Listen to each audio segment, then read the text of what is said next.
Reform, capitalism, and everything in between. Prison reform is necessary because the current system perpetuates a cycle of crime rather than actually solve it. People who enter prison often find themselves getting involved with drugs, gangs, and other crimes and find it hard to escape. When they are released from prison, they typically continue a life of crime because it's all they know. Additionally, the current system of prisons do not help prisoners break from their life of crime or help them onto a new path. By introducing drug rehabilitation, we can break countless individuals from drug use and imprisonment, which will help drop drug use and death rates as well as drop incarceration rates.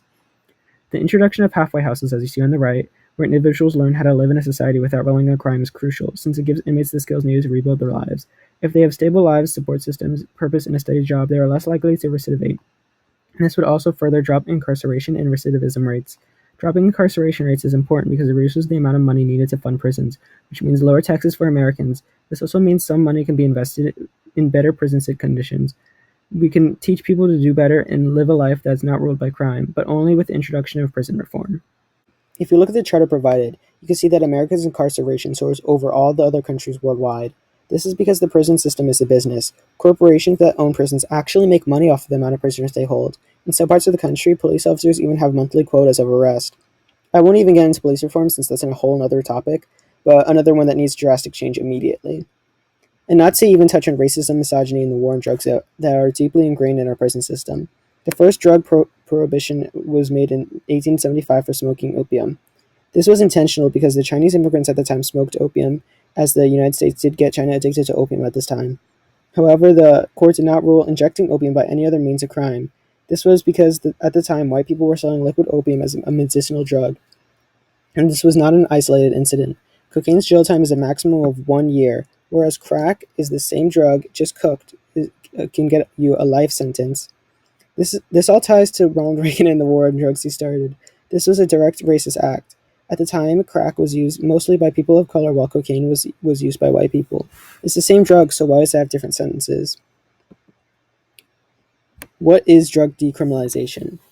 Decriminalization is the idea that using drugs will not land you in jail. Many people suffer from drug abuse disorders mainly due to mental health issues, lack of support systems, their surroundings, or other factors, and it is often hard to break the cycle. By throwing a drug user in prison, you're essentially just punching someone who's already been beaten up. It perpetuates the drug use, since drug use is very common in prison. It also deprives them of resources that might help them stop their drug use. People who suffer from drug abuse disorders may want to stop using, but it is extremely hard and requires support systems and sometimes professional intervention. But that often cannot occur in prison. It is extremely harsh to punish drug users for their drug habits without offering them any help. By decriminalizing drug use and making rehabilitation more accessible, we can drastically lower drug use rates and drug incarceration rates. It's important to support and help those who are struggling rather than punishing them. In other countries around the world, prison is exactly what it should be, a holding cell until you get better. The picture you see on the left is a holding cell in Sweden. As you can see, it's a livable room with privacy and even a TV. People at home may have rooms like this, whereas the room on the right is an American's typical prison cell. These rooms feature zero privacy, roommates, and almost a robotic theme to the room. These prison conditions are meant to be a deterrent from jail. However, our numbers don't back that up. Recidivism is defined as a tendency for a convicted person to reoffend, and it is a large contributor of our massive prison populations, especially with incarcerated drug addicts. These addicts are usually convicted for drug possession, and when they go to jail, their addictions are amplified due to the massive concentration of drugs in prison. The number of drug incarcerations is significant in prison, so much so that politicians and guards know of the drug trades. America's jail interior is intentional. Studies have shown that humans can become extremely unwell if not given privacy, going as far as to develop mental illnesses. It's almost like America wants this to happen. It is actively trying to be changed. It is an extremely unfair system. This video is an insight of what goes on in death row, or life row as they like to call it, in this prison. Ocala, Florida, at the Lowell Correctional Institution. Two young women come down the hall, waving, smiling together like girlfriends. They are Tiffany Cole, now 33, Amelia Carr, now 30. Two separate crimes, two separate lives until they became neighbors on the notorious corridor. Do you call it death row? No, we call it life row. It's life row. Life row? Why? Because we're not dying, we're living. Do you ever think I might be executed? No, you can't have that mentality. Because that means you've accepted You've already this. died. You've already died. Yeah, you You're cannot already have dead. that mentality. Two women, neither of whom had ever spent a night in jail before. Living lives so familiar, Tiffany played the flute in high school, cheerleading, Girl Scouts. Amelia, book smart, and says she modeled and was in the school Marines. Both say they were sexually abused as children and both met the wrong guy. Tiffany says she barely knew her boyfriend. 3 weeks. 3 weeks? And had you ever been in trouble? It is hard to connect the face in these photos to the horrible crime committed with her boyfriend and his friends, neighbors of her family, first robbed, then buried alive in a grave. I didn't know what was coming, and that's all I'm going to say about that. Her lawyer told the court Tiffany Cole thought the grave was for items they were stealing. He also talked about that sexual abuse by her father and her drugs, her mental and psychological problems. The jury saw a damning photo after the crime. They convicted her. I am not the same person anymore. I have peace. I have joy. I have a sound mind. And Amelia, the youngest woman on death row, convicted of another horrifying murder, helping her boyfriend suffocate his wife with duct tape and plastic bag. There is a police tape of Amelia after her boyfriend confessed. She's 8 months pregnant with his child. He asked me to try to snap him. I was shaking so bad. She admits she was there, but says not when the wife was actually killed. Her lawyer argued there was no physical evidence that she had even touched the duct tape.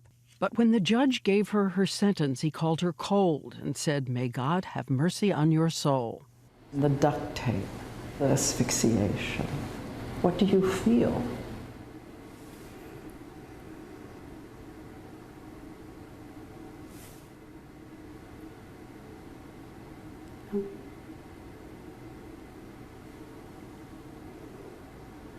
In what aspect? Like reflecting? Yes. They say they are reluctant to talk details of the crimes because they're both appealing their sentences. It's hard to answer because it's like I wasn't where all that happened. But looking back and thinking about what she had to go through and, what her family is enduring is terrible. And they asked some questions of us about the justice system. A study estimates 1 in 25 people on death row is innocent of the crime, and 75% have no money for private lawyers. Amelia says she had no money, but her boyfriend hired a high-powered attorney. He got life, she got death. How many rich people are in prison? Seriously. On death row, life sentences. We're all people who are either minorities or didn't have any money. Unfortunately, equality is an illusion. And before we leave, she has another question, this one about TV. I have a question. Why do you think there's such a desire to make women look so bad in the media? They watch endless crime stories about women who kill. Like Jodi Arias, that thing went huge. I don't understand. Why does America want so bad to feed off of this negativity? The young women get up to go back to their cells 24 hours a day, except for the 3 times a week they're outside on concrete for 2 hours. In a different building, the chamber where Florida executes death row inmates. Across America, there have been 5 executions of women in the last decade, another one scheduled for Monday. And when we contacted the victims' families in both these crimes, they told us they believe the death penalty is right. The women said they will go back to their books and their prayers. Just like it states in the video, there's nearly any rich people in death row. In America, you could pay your way out of jail while the poor are executed. 1 in 25 inmates are innocent, according to that study. While I can't vouch for 100% accuracy on that, it shows an estimate on the corruption in the system. The first steps to be taken after police reform should be prison reform right behind it. Change won't happen overnight. It will take a lot of hard work from the people to be able to make a change in our corrupt system. Although there's not much an individual can do in this scenario, as a collective, with enough effort and protesting, things are bound to change eventually. Just like with every other social change made before us within the last century, change can come about by peacefully protesting, just as our parents, grandparents, and great-grandparents did before us. Protests are happening in our country monthly, if not weekly. And when in doubt, even if that's not enough to bring about change, we will just have to make our way into the Senate and pass the bills ourselves. We are at such a critical stage in our country. Whether or not it will fall apart or remain intact and grow to be a better America is up to the people. Climate change, police brutality, pollution, prison reform, drug decriminalization. However corny it may sound, with the will of the people, we can make a difference.